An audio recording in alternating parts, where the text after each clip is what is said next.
टाल दिए का? लग रहा है कि ज्यादा टाल लिए हैं, थोड़ा सा होता है, शादी ज्यादा होता है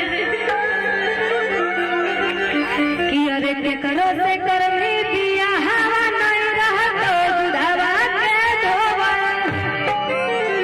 पता है क्या होगा? अब यहाँ बरियाती आने वाला है ना, आ गया है, अभी तक नहीं आया है, काहे इतना लेट कर रहा है जी? अच्छा शायद इतना ज्यादा